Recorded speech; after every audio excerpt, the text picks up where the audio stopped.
Yes, class 12th। तो chapter first हमारा चल रहा है इलेक्ट्रोस्टैटिक्स फिजिक्स में। और टॉपिक हमारा लास्ट लेक्चर की बात करें तो कूलम्स लॉ से ही रिलेटेड टॉपिक हमने पढ़ा था, vector form of Coulomb's law. तो बच्चों, कूलम्स लॉ में हमने 2 पॉइंट चार्जेस के बीच में एक्ट होने वाले फोर्स के बारे में बात किया, इलेक्ट्रिक फोर्स। और फोर्स क्योंकि वेक्टर क्वांटिटी, तो हमने उसके बाद जो लेक्चर किया उसमें हमने वेक्टर फॉर्म को डिस्कस किया, क्वेश्चन करे। ठीक है, आज का जो टॉपिक होगा बच्चों बड़ा इंपॉर्टेंट टॉपिक है and also related to again Coulomb's law. तो देखिए, पहला जो चैप्टर है ना हमारा यूनिट फर्स्ट का, वो पूरा कूलम्स फोर्स को ही एक्सप्लेन करता है, तो अलग अलग तरीके से। आज का जो टॉपिक है बच्चों, उसको हम यहां पर कहेंगे इक्विलिब्रियम। ठीक है भाई, इक्विलिब्रियम का एक टॉपिक है जो कि बड़ा इंपॉर्टेंट है। तो इक्विलिब्रियम को हम यहां पर क्या समझें? इक्विलिब्रियम में हम यहां पर कह सकते हैं, इक्विलिब्रियम भी जनरली 2 टाइप्स की बात कर सकते हैं आप। एक लीनियर इक्विलिब्रियम, पूरा एक एक टॉपिक समझते जाना आराम से, सारे पॉइंट्स आपने नोट भी करने हैं और उसी सीक्वेंस में जैसे बता रहा हूं उसी तरीके से। तो लीनियर इक्विलिब्रियम, ठीक है, फर्स्ट लीनियर इक्विलिब्रियम। सेकंड भाई, इसमें आप लिख सकते हैं, ऐड कर सकते हैं रोटेशनल इक्विलिब्रियम। ठीक है जी, क्या बताया? एक होता है लीनियर इक्विलिब्रियम, एक होता है रोटेशनल इक्विलिब्रियम। तो linear motion, rotational motion, linear mechanics, rotational mechanics, 11th class. तो यहां पर देखिए, जो लीनियर मोशन होगा बच्चों हमारा, लीनियर इक्विलिब्रियम, लीनियर मोशन में, उसमें हम क्या लिखेंगे कि यहाँ नेट फोर्स जो होगा वो किसके बराबर होगा? 0 के बराबर। कैसा मोशन होगा? अगर लीनियर इक्विलिब्रियम का मोशन होगा तो लीनियर इक्विलिब्रियम में नेट फोर्स कितना होगा? 0 होगा। और रोटेशनल इक्विलिब्रियम में जाएंगे तो हम कह सकते हैं नेट टॉर्क, सिंबल से समझ गए, टाउ इसका सिंबल, नेट टॉर्क कितना कहेंगे? 0 होगा, बैलेंस। तो ये दो इक्विलिब्रियम जनरली हम पढ़ेंगे, लीनियर और रोटेशनल इक्विलिब्रियम। तो यहां पर अब पहले कौन सा पढ़ना है, और इसमें भी फिर आप इक्विलिब्रियम में भी फर्दर टाइप्स क्या क्या पढ़ेंगे, वो हमने एक एक पॉइंट को समझते हुए, ठीक है, पूरा अपने कंसेप्ट को क्लियर करते हुए चलना है, क्योंकि एक बड़ा इंपॉर्टेंट टॉपिक है कूलम्स फोर्स के ऊपर इक्विलिब्रियम का। चलिए ठीक है सर, आगे समझ में इक्विलिब्रियम का मतलब नेट फोर्स 0, नेट टॉर्क 0। अब इसको आगे और कैसे समझे? तो बच्चों, इसको हम शुरुआत करते हैं क्वेश्चन से। इस पे क्वेश्चन से मिलेंगे आपको, ठीक है। थ्योरी में ऐसा कुछ लिखने का है नहीं, बस थ्योरी यही है कि आपने रिजल्टेंट नेट फोर्स को 0 के बराबर पुटअप कर देना है। तो एक एक क्वेश्चन स्टार्टिंग हम मतलब कि बिल्कुल लो से और हाई तक जाएंगे। तो पहला जो मेरा क्वेश्चन है, बड़ा एक सिंपल क्वेश्चन रखता हूं बच्चों। मैंने बोला कि 2 पॉइंट चार्जेस प्लस क्यू और भाई दूसरा भी प्लस क्यू, ठीक है। इनके बीच में सेंटर डिस्टेंस न्यूमेरिकल वैल्यू रखूं तो मान लीजिए 10 सेंटीमीटर मैंने इसको ले लिया। 10 सेंटीमीटर, 4 सेंटीमीटर, 2 सेंटीमीटर, जो भी आप रखना चाहें। 10 सेंटीमीटर मैंने दोनों चार्ज के बीच में एक डिस्टेंस रखा, जिनका की मैग्नीट्यूड क्या है? सेम है। ये भी क्यू है, ये भी क्यू है।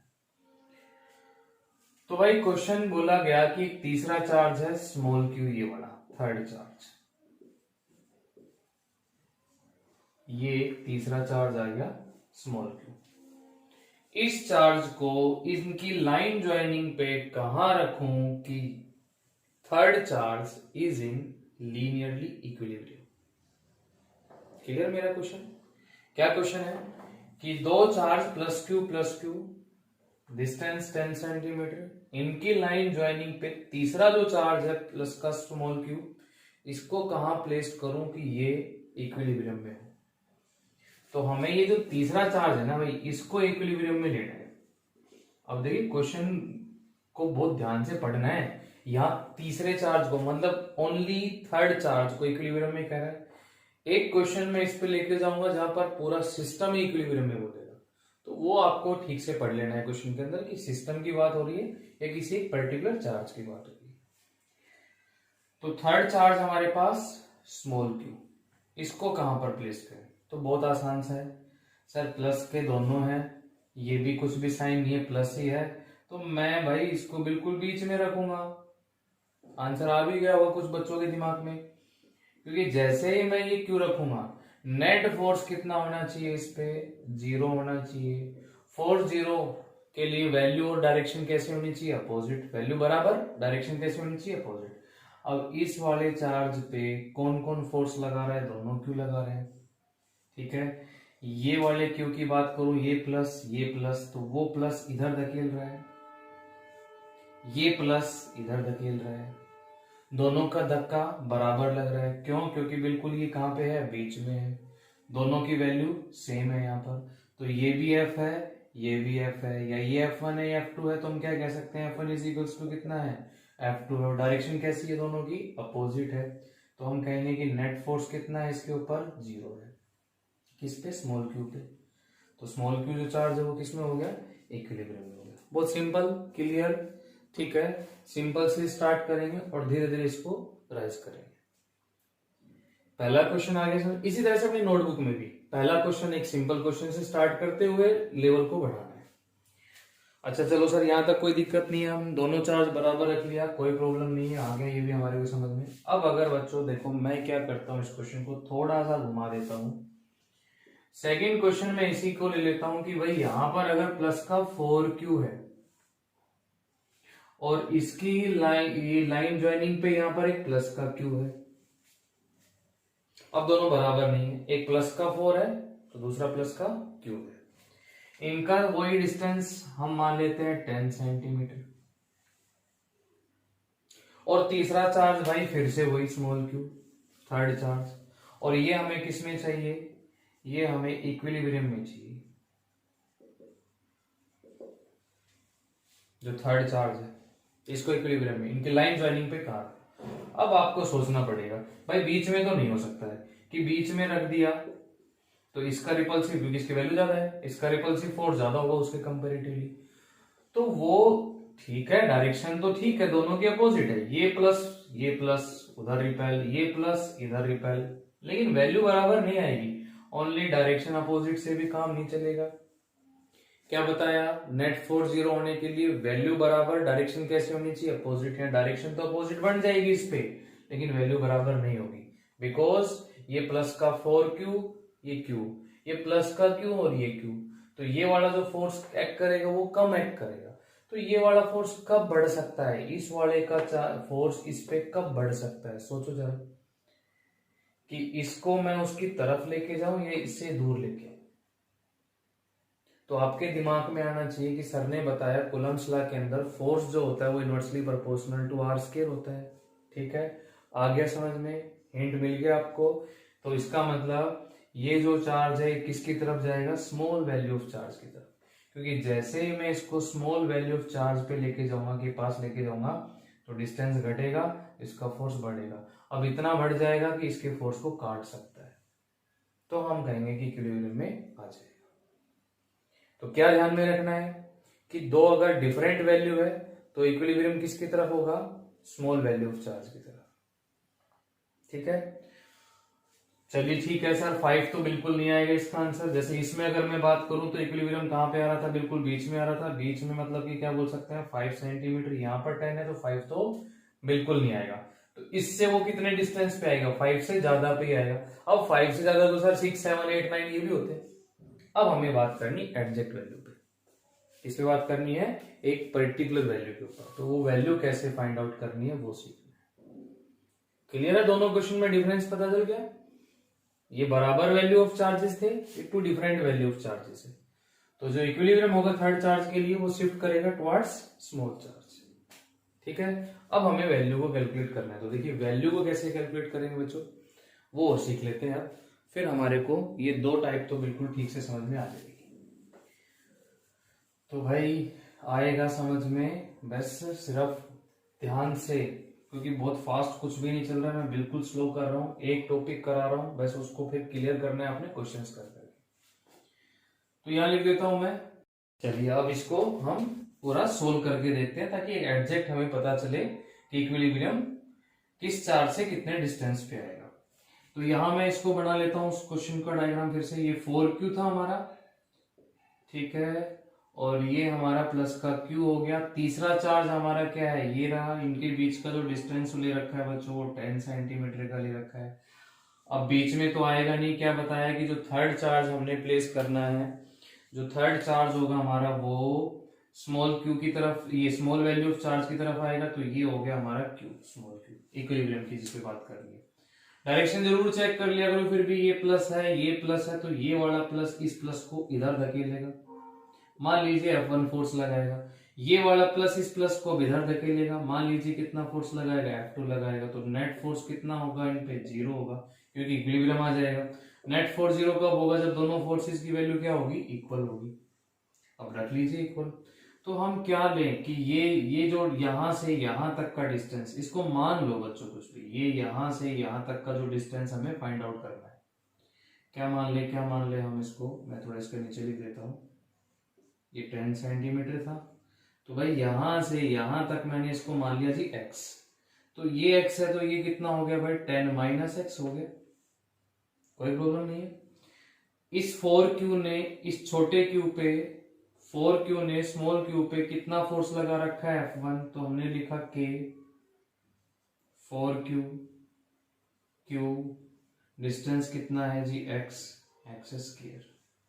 आंसर हमें पता है कि इस वाले चार्ज से 5 से ज्यादा पे आएगा, क्योंकि बीच में तो आएगा नहीं।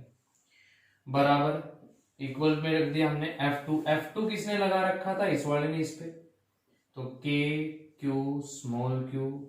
अब ये अगर x है पूरा 10 है, तो ये कितना था, 10 माइनस एक्स का होल स्क्वायर।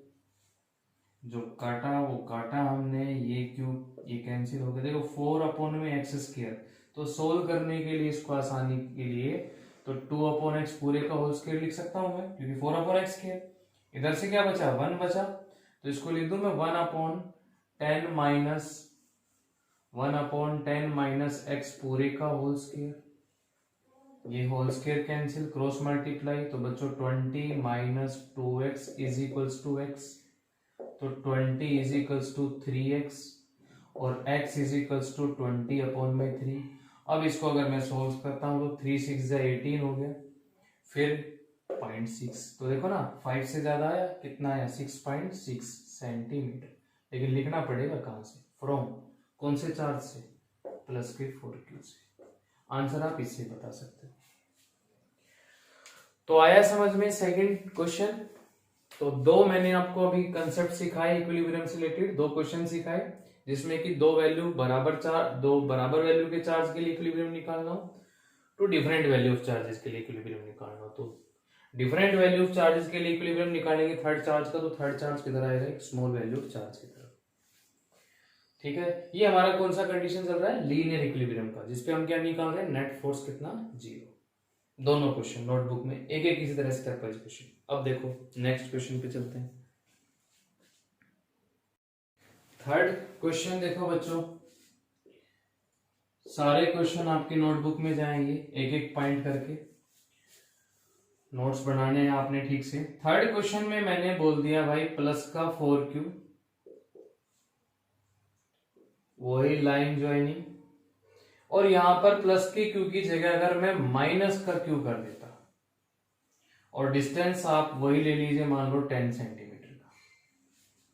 अब आपको फिर से तीसरा जो चार्ज रखना है q, ठीक है, वो इक्विलिब्रियम पे रखना है। तो ये हमारा कितना था, माइनस का q, और डिस्टेंस कितना था जी, 10 सेंटीमीटर। थर्ड चार्ज हमारे पास क्या है, स्मॉल q। अब ये रखना है हमने इक्विलिब्रियम पे, इसकी लाइन ज्वाइनिंग पे। अब ठीक है सर, अभी तो आपने समझाया था ऐसा क्वेश्चन, ये सेम ही क्वेश्चन था, बस ये चेंज कर दिया माइनस का q। देखो इससे चेंज करने से क्या फर्क पड़ेगा, ये जो हम q रखेंगे थर्ड, ये हम जैसे बताया मैंने कि स्मॉल चार्ज की तरफ आएगा इक्विलिब्रियम। तो अगर मैं बीच में इनके रखता हूं ये q, तो ये वाला प्लस इस प्लस को रिपेल कर रहा होगा F1 फोर्स लगा के, लेकिन ये क्योंकि माइनस है ये प्लस है, तो ये इधर ही अपनी साइड खींच रहा होगा F2 फोर्स लगा के। आई बात समझ में, मतलब दोनों के फोर्स की डायरेक्शन क्या आ रही है, सेम। अब ऐसे तो नेट फोर्स 0 कैसे होगा, एक ही लाइन पे दोनों की डायरेक्शन सेम है, तो ऐड हो जाएंगे, नेट फोर्स 0 नहीं आएगा, मीन्स इक्विलिब्रियम नहीं आएगा। तो ये ध्यान में रखना है कि क्या लाइक चार्ज है या अनलाइक चार्ज है, तो यहां पर कैसे चार्जेस हैं, टू अनलाइक चार्जेस। तो सर इक्विलिब्रियम फिर कहाँ है, इक्विलिब्रियम फिर आउटसाइड आएगा। ये बात आपने लिख भी लेनी है कि अगर लाइक चार्जेस हो, लाइक चार्जेस हो तो इक्विलिब्रियम, इक्विलिब्रियम कहीं उनकी लाइन ज्वाइनिंग के बीच में लाई करेगा, बिटवीन लाइन ज्वाइनिंग। ठीक है भाई, और क्या बता रखा है, स्टार लगा लिया फिर ऐसे कुछ पॉइंट जो कंक्लूजन निकल के आता हो जिनसे इक्विलिब्रियम बिटवीन कहां लाई करेगा, लाइन ज्वाइनिंग के ऊपर। और अगर अनलाइक चार्जेस हैं, अनलाइक चार्जेस हैं तो जो इक्विलिब्रियम आएगा वो आउटसाइड आएगा। किधर आएगा, आउटसाइड। अब आउटसाइड में भी वही क्वेश्चन आ जाता है, क्या क्वेश्चन आता है, आउटसाइड इधर भी इधर भी है। चलो मैं यहां लेके देखूं आउटसाइड, क्यों, तो ये प्लस इस प्लस को रिपेल कर रहा होगा, वो माइनस इस प्लस को खींच रहा होगा, डायरेक्शन तो अपोजिट है, लेकिन ये पहले से ज्यादा था, इसके नजदीक रखने से तो ये और ज्यादा हो जाएगा। तो वो बेचारा कहां से बैलेंस कर पाएगा इसके फोर्स को, मतलब एक तो उसकी वैल्यू कम, ऊपर से दूरी भी बढ़ा दी आपने, तो वो तो भाई इसकी बराबरी नहीं कर पाएगा। तो क्या ध्यान में रखना है कि स्मॉल चार्ज की तरफ ही इक्विलिब्रियम आएगा, लेकिन उनकी लाइन ज्वाइनिंग के बिटवीन आएगा या आउटसाइड आएगा, वो आपने उनकी साइन के अकॉर्डिंग डिसाइड करना है। आई बात समझ में, आ रहा होगा ना समझ में, तो बड़ा अच्छा इंटरेस्टिंग टॉपिक है, इसलिए मैंने कहा कि ध्यान से समझना और इसके क्वेश्चंस करने। तो हम कहां पे रखें थर्ड चार्ज को, थर्ड चार्ज को सर आउटसाइड तो रखो, आउटसाइड तो रखो, लेकिन स्मॉल बॉडी की तरफ, तो मैंने भाई यहां पे रख दिया। ठीक है, कितने डिस्टेंस पे, इससे मान लो x, वही। अब आप चेक कर सकते हो कि ये वाला माइनस इस प्लस को खींच रहा होगा, मान लीजिए F2 फोर्स लगा के, ये प्लस इस प्लस को रिपेल कर रहा होगा, मान लीजिए F1 फोर्स लगा के। डायरेक्शन अपोजिट है और इसकी स्ट्रेंथ बढ़ जाएगी बिकॉज ये इसके पास है। अब दोनों फोर्स को फिर से बराबर रख दो और हम निकाल लेंगे वैल्यू। तो कैसे करेंगे, same step, F1 is equals to कितना हो गया, F2 F1 मैंने ये इधर की तरफ लगा रखा है, तो ये लगा रहा है K 4Q, इस पे देख रहे हैं Q। अब डिस्टेंस 10 ये था, x ये, तो 10 प्लस एक्स का होल स्क्वायर। F2 फोर्स इधर ये लगा रहा है माइनस वाला K, माइनस तो लेना ही नहीं है, मैग्नीट्यूड लेते हैं हम, मॉडुलस लेते हैं, Q डिस्टेंस कितना x का स्क्वायर। क्लियर जी, तो ये काट दिया हमने, इसको लिख लो मैं 2/, 10 प्लस एक्स का whole square is equals to 1/x का होल स्क्वायर भी काटो, क्रॉस मल्टीप्लाई किया तो 2x आया, इज इक्वल्स टू कितना आया, 10 प्लस एक्स आया। ठीक है भाई, तो x इज इक्वल्स टू कितना आ गया, 10 सेंटीमीटर। मतलब इससे कितना आगे चले जाओ, 10 सेंटीमीटर। अब थोड़ा इसको लॉजिकली सोचिए, क्योंकि ये वाला चार्ज इस चार्ज से कितने टाइम्स ज्यादा था, 4 टाइम्स, तो इसको या तो 4 टाइम्स होना पड़े या इसका डिस्टेंस इससे डबल हो, क्योंकि F inversely proportional to R square. R को डबल करती फोर्स 4 गुना इफेक्ट डालता है, फोर्स पे 4 गुना इफेक्ट डालता है, 4 टाइम्स इफेक्ट डालता है, क्योंकि because inversely proportional to R square. ऐसे मत सोचना कि सर 10 ये था, 10 पे कैसे बैलेंस हो जाएगा, क्योंकि भैया जो फोर्स होता है वो inversely proportional to R square होता है। तो अगर आप इसको 10 सेंटीमीटर भी इधर कर देंगे ना, ये वाला चार्ज 10 सेंटीमीटर पे, तो ये बैलेंस कर देगा। ठीक है, आई मेरी बात समझ में। तो दोनों तीनों क्वेश्चंस यहां तक तो कोई प्रॉब्लम नहीं होनी चाहिए इक्विलिब्रियम की। तो आज का एक ही सिंपल सा टॉपिक, और टॉपिक भी क्या, थ्योरी तो कुछ है नहीं, क्वेश्चंस हमने सारे सीख लेने इसके, जितने भी मैं क्वेश्चन बोर्ड पे कराऊं अपनी नोटबुक में, और खुद से प्रैक्टिस करना है फिर ये करने के बाद। ये हमारा थर्ड क्वेश्चन हो गया। अब चलते हैं एक और ऊपर स्टेप क्वेश्चन पे, लिखने का काम आप सब लिखते रहेंगे। अगला क्वेश्चन देखो बच्चों, इसमें आपके बुक के क्वेश्चंस कवर होते जा रहे हैं, यही सब आपको बुक में भी मिलने वाले हैं क्वेश्चन। नेक्स्ट क्वेश्चन मेरा फोर्थ क्वेश्चन जिसको मैं लिख रहा हूं, Q है और Q है, डिस्टेंस इनके बीच में न्यूमेरिकल वैल्यू लो या फिर कुछ भी मान लो, मान लिया मैंने A मान लिया, तीसरा चार्ज मेरा वही स्मॉल क्यू है। अब क्वेश्चन आया कि तीसरे चार्ज पे हमें क्या तो पोलैरिटी ले साइन, और कहां पर प्लेस करें कि होल सिस्टम,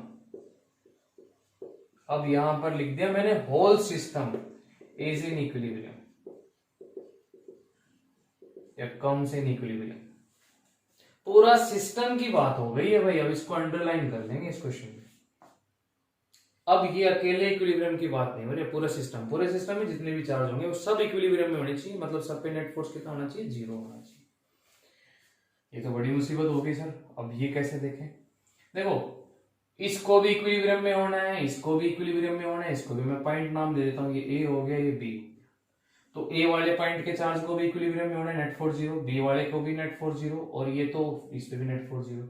इस पे नेट फोर्स 0 कब होगा, बीच में रख दो इसको, तो क्यों, अरे क्योंकि ये प्लस इस प्लस को इधर, ये इधर, नेट फोर्स कितना 0 बीच में रखा, ये खुद तो ऑलरेडी इक्विलिब्रियम में आ गया बीच में रखते ही। स्मॉल क्यू को जब जैसे हमने बीच में रखा तो ये ऑलरेडी किस में आ गया है, इक्विलिब्रियम में। चलो इसकी तो बात समझ में आ गई। क्या अब ये भी इक्विलिब्रियम में होगा, ये डिपेंड करेगा भाई इसकी पोलैरिटी पे। कैसे, समझना बड़ा ध्यान से। अब मैं जब ए वाले चार्ज को इक्विलिब्रियम में देखने जाता हूं तो ए वाले चार्ज पे कौन कौन फोर्स लगा रहे हैं, फिर तो ये बच गया और ये बच गया, इसको मैं सी पॉइंट नाम देता हूं। तो सी वाला लगा रहा है और बी वाला लगा रहा है। अरे सी वाला तो इक्विलिब्रियम में आ गया ए और बी के फोर्स से। अब ए को इक्विलिब्रियम में लाने के लिए सी और बी का फोर्स, नेट फोर्स कितना होना चाहिए, 0। ये सी किधर लगा रहा होगा, अगर मैं इसको थोड़ी देर के लिए प्लस मान लूं तो ये प्लस इस प्लस को रिपेल कर रहा होगा, वो भी प्लस है, ये भी प्लस है, इधर ही रिपेल कर रहा होगा। तो क्या इक्विलिब्रियम आएगा, नहीं आएगा। डायरेक्शन क्या आ गई है, सेम आ गई, तो दोनों ऐड हो जाएंगे, मतलब इस पे पोलैरिटी प्लस की नहीं आएगी। तो फिर क्या माइनस आएगी, चलिए अभी चेक कर लेते हैं माइनस लगा के, इसमें कौन सी बड़ी बात है। तो भाई ये प्लस इस प्लस को क्या कर रहा होगा, रिपेल, लेकिन ये माइनस इस प्लस को खींच रहा होगा। यस, डायरेक्शन कैसी आ गई है, अपोजिट। अब इक्विलिब्रियम आ सकता है। तो पहला तो हमारा आंसर आ ही गया, पोलैरिटी कैसी होगी इस पे, नेगेटिव। अब बात आई कि कहां पे रखें, ये तो चलो बीच में रखा है, अच्छा वेयर प्लेस कर दिया मैंने। अब वैल्यू की ओर ले लो, इसमें एक क्वेश्चन और ऐड कर देता हूं, वैल्यू भी कितनी होगी, वेयर प्लेस तो बीच में हो ही गया, और वैल्यू और बता देनी है कि कितनी वैल्यू होगी इसकी। ठीक है, माइनस में होगा तो कितना आएगा ये माइनस में, वो हमें और कैलकुलेट करना है। अब ये माइनस में होने से इस वाले चार्ज को ये खींच रहा होगा, ये वाला इसको धकेल रहा होगा, तो दोनों फोर्स अपोजिट हो गए। और नेट फोर्स कितना आना चाहिए इस पे, 0। सर इस पे क्यों नहीं देखा, इस पे भी तुम देखना, इस पे भी नेट 0 आना चाहिए। और इस पे फिर सर क्या माइनस आने से ये नेट 0 बनेगा, चेक कर लो भाई, ये प्लस है खींचेगा, ये प्लस है खींचेगा, ये तो प्लस हो या माइनस हो, बीच वाला तो इक्विलिब्रियम में आएगा ही। तो ये माइनस होने से ये भी इक्विलिब्रियम में आ रहा है, तो इस पे साइन कैसा होगा, माइनस का होगा। आ रहा है समझ में, क्या बताया मैंने कि ये जो थर्ड चार्ज है, अगर आप इसको प्लस लो या माइनस, तो ये खुद तो ऑलरेडी इक्विलिब्रियम में आ जाएगा, प्लस माइनस दोनों में से, लेकिन इसको माइनस करने से ही ये इक्विलिब्रियम में आएगा और ये इक्विलिब्रियम में आएगा, क्योंकि इक्विलिब्रियम के आने के लिए नेट फोर्स 0, डायरेक्शन कैसी होनी चाहिए, अपोजिट, और वैल्यू बराबर। अब वैल्यू निकालते हैं इसकी कितनी आएगी। देखो मैं इस पे फोर्स निकालने जा रहा हूं, इस वाले पे, ए पे, तो ए पे कौन कौन लगा रहा है, बी वाला और सी वाला। बी वाला का मैं इधर लिख लिया मैंने F1, सी वाले ने जो फोर्स लगाया इस पे उसको मैंने F2 लिख लिया, तो वही फिर से F1 इज इक्वल्स टू कितना हो जाएगा, F2। F1 इधर है, इस डायरेक्शन में वो लगा रहा है, K Q Q, कितना डिस्टेंस है दोनों के बीच में, A, तो हो गया भाई A square is equals to F2 कौन लगा रहा है, C पे जो रखा है माइनस करके, K Q मैग्नीट्यूड Q, ये पूरा A है आधा, A/2 का होल स्क्वायर, A स्क्वायर ऊपर क्या गया 4, कटा कटा, ये भी कटा, बस। तो Q is equals to Q4, तो Q की वैल्यू कितनी आ गई, Q/4, ये लो जी वैल्यू आ गई, 4 टाइम्स कम। लेकिन ये कैसा था, क्योंकि माइनस, तो आप इसके आगे क्या लगा सकते हैं, माइनस। ये हमारा आंसर, कोई प्रॉब्लम नहीं है, बस डायरेक्शन का खेल है पूरा, ठीक है ना। तो इस क्वेश्चन में क्या था, होल सिस्टम इक्विलिब्रियम, सब पे ये फोर्स फिर 0 होना चाहिए। अब आप बी पे करके देख सकते हो, बी पे प्लस का है, ये माइनस का है, खींचेगा वो इधर से धकेलेगा, नेट फोर्स क्या आएगा, 0 आएगा। ये हमारे 4 क्वेश्चन हो गए। एक और क्वेश्चन अभी कराऊंगा जो इन सब का ही इंपॉर्टेंट क्वेश्चन है, तो वो और ध्यान से समझना है, फिर हमारे इक्विलिब्रियम की ऑलमोस्ट टाइप्स कंप्लीट है, और उसमें आपके 4-5 क्वेश्चन बुक के कवर हो भी गए हैं, बाकी बचे हुए आप कर लेंगे। चलो वो क्वेश्चन और देखना है बच्चों, एक बार आ जाओ फटाफट, एक क्वेश्चन और कर लेते हैं। 5th क्वेश्चन इक्विलिब्रियम का मोस्ट इंपोर्टेंट क्वेश्चन, ठीक है। प्लस का 4e या 4q जो भी मानो, प्लस का e, ठीक है। और अगर e से दिक्कत हो रही तो मैं है ना यही मान लेता हूं 4q और q, क्योंकि हम यही कर रहे हैं। फिर सर बार बार करा रहे हो वही क्वेश्चन उसी तरह से, तो थोड़ा चेंज आएगा बच्चों। और यहाँ पर मैंने ये डिस्टेंस 10 सेंटीमीटर ले रहे थे, a मान लिया अभी थोड़ी देर के लिए, कोई भी न्यूमेरिकल वैल्यू आप इसमें रख भी सकते हैं, बट अभी मैंने इसको क्या मान लिया, a मान लिया। तीसरा चार्ज q, कहां पे रखें, इक्विलिब्रियम, कहां पे रखें कि ये इक्विलिब्रियम में आ जाए। अरे सर क्या किया तो है अभी ऐसा क्वेश्चन हमने, स्मॉल वाले की तरफ q, ये डिस्टेंस हमने मान लिया कितना, x, ठीक है। तो ये कितना हो जाएगा बचा हुआ, a माइनस एक्स। तो ये वाला प्लस इस प्लस को क्या कर रहा होगा, रिपेल, ये वाला प्लस इधर कर रहा होगा repel, F1 force F2 force, F1 is equals to F2 हो गया, ठीक है। तो K F1 रख रहा हूं मैं, इसका तो जो F1 था K कितना 4Q, ये Q डिस्टेंस कितना x स्क्वायर, यहाँ पर F2 इधर लग रहा है, ये लगा रहा है, तो K Q, और ये वाला तो Q है ही, ये जब पूरा a है ये x है, तो ये क्या बचा, a माइनस एक्स का होल स्क्वायर। तो भाई यहाँ से k q q ये कैंसिल हो गए, यहाँ पर हो गया 2/x पूरे का होल स्क्वायर, ये हो गया 1/a माइनस एक्स का होल स्क्वायर, होल स्क्वायर से होल स्क्वायर ने काट दिया, यहाँ पर क्रॉस मल्टीप्लाई किया, 2a आया और माइनस 2x आया इज इक्वल्स टू x आया, 2a is equals to 3x आया, तो x is equals to 2a/3 आया, ठीक है। क्या सही किया मैंने अभी, ठीक है ना, 2a/3, हाँ ठीक है, क्योंकि 0.6 आ जाएगा तो हाफ तो आ नहीं रहा, ठीक है। तो 2a/3 डिस्टेंस हमारा यहां से आ गया, हाफ से ज्यादा आ गया स्मॉल की तरफ। तो सर इसमें कौन सा नया क्वेश्चन सिखा दिया आपने, ये तो करा ही दिया पहले। अब इसमें बच्चों थोड़ा सा ऐड कर देता है वो, कि इस Q को क्या लें कि ये कब स्टेबल इक्विलिब्रियम पे होगा और कब ये अनस्टेबल इक्विलिब्रियम पे होगा। अब बच्चों पहले तो ये सोच लो अपने दिमाग में, स्टेबल अनस्टेबल के बारे में क्या जानते हो। देखो इक्विलिब्रियम तो समझ में आ गया, नेट फोर्स कितना, 0। स्टेबल इक्विलिब्रियम होता है कि इक्विलिब्रियम पोजीशन से उसको मैं डिस्टर्ब करूं, छोड़ दूं, वापिस आ जाए, वो स्टेबल है। डिस्टर्ब किया, छोड़ दिया, वहीं रुक गया, नहीं आया, अनस्टेबल है। आई छोटी सी बात है स्टेबल अनस्टेबल कि इक्विलिब्रियम पोजीशन से शिफ्ट कर दे, पोजीशन को थोड़ा बदल दे, इक्विलिब्रियम तो यहाँ पे आ गया, मतलब ये इक्विलिब्रियम पे आ गया ये वाला, तो अगर मैं इधर या इधर खिसका दूं इसको थोड़ा सा और छोड़ दूं, तो ये वापिस अगर अपनी पोजीशन पे आ जाए, ठीक है, तो वो कैसी कंडीशन होगी, स्टेबल, कि वो अपनी इनिशियल पोजीशन को रिगेन कर ले, ठीक है, regain it's initial position after displacing from equilibrium position. तो वो कैसी कंडीशन होगी हमारी, स्टेबल। और डज नॉट रिगेन, इसका मतलब वो अनस्टेबल इक्विलिब्रियम। तो भाई ये है हमारा स्टेबल और अनस्टेबल इक्विलिब्रियम। तो कुछ नहीं है, बहुत छोटी सी बात है। अब वो छोटी सी बात आपने इस क्वेश्चन के पॉइंट ऑफ व्यू से समझ ली। देखिए पोलैरिटी का खेल है सारा, प्लस माइनस का। अगर मैं इसको माइनस ले लेता हूं इस वाले को, तो देखिएगा क्या होगा, इक्विलिब्रियम में तो आ गया, नेट फोर्स कितना हो गया, 0। जैसे ही मैं इसको माइनस, अच्छा माइनस पे सर क्या इक्विलिब्रियम आएगा, फिर क्या हो जाएगा, ये वाला प्लस इस माइनस को खींच रहा होगा, ये वाला प्लस इधर खींच रहा होगा, डायरेक्शन फिर भी क्या होगी, मतलब डायरेक्शन इनकी बदल जाएगी। ये जो 4Q है ना, ये जो F1 उधर लगा था वो F1 इधर लगाएगा, फिर ये वाला जो Q है जो F2 इधर लगा था वो F2 उधर लगाएगा।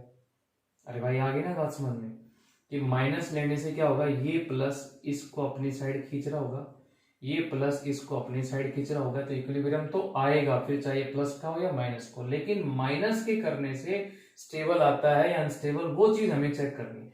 अब जैसे ही मैं इसको इसके नजदीक करूंगा, मान लो इधर खिसका दिया मैंने इसको इस वाले की तरफ, ठीक है, माइनस का क्यू, तो इसका अट्रैक्टिव फोर्स बढ़ेगा या घटेगा?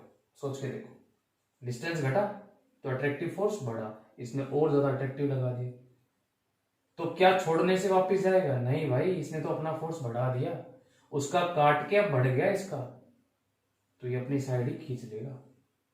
तो ये कैसी कंडीशन होगी फिर? तो अनस्टेबल इक्विलिब्रियम। आई बात समझ में? क्या बताया, फिर से रिपीट कर रहा हूं कि अगर ये माइनस का होता और इसको इक्विलिब्रियम से डिस्टर्ब कर देते उधर, तो इसके पास पहुंच जाता और इसका फोर्स बढ़ जाता इसके कंपेरेटिवली भी, फिर इसको खींच ही लेता।